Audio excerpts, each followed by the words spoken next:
Hello and welcome to the Rundown. The time has come. The NYPD is experimenting with Google Glass. VenturePete reported that the police department recently purchased a few pairs of Google Glass for beta testing.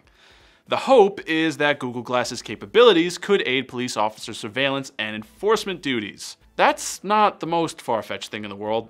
I mean, many police departments in the country already require officers to have wearable, visible cameras on their uniforms at all times. And honestly, those have improved police-civilian interactions. People, even cops, tend to be on their best behavior when they know there's video of their actions. Still, is Google Glass a viable option for the NYPD? Probably not.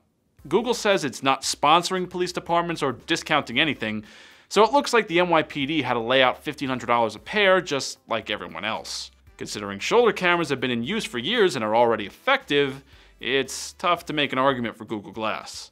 Unless the plan is to scan and recognize citizens on the fly with some kind of data list popping up next to their headshot. Then you have to consider Google's track record with privacy, and this is kind of sounding like 1984. Well, not every headset has spying capabilities. At least the Oculus Rift is a gaming machine, and Eve Valkyrie, the virtual shooter, is going to be an exclusive. And it'll be co-published by the Oculus Rift team themselves, which means that the game is not going to make any compromises for the Xbox or PlayStation, gamepads, and stupid stuff like that. Yeah, you're going to have to buy a flight joystick, which should mean that the game will be as good as we're all expecting it to be. And the Oculus Rift could actually really take off. I just hope you have enough power in your machine to get the best performance out of it. And while the Oculus Rift is poised for takeoff, Sony's computer division is going down the tubes. More specifically, they're selling the entire Vaio computer division to a company called Japan Industrial Partners.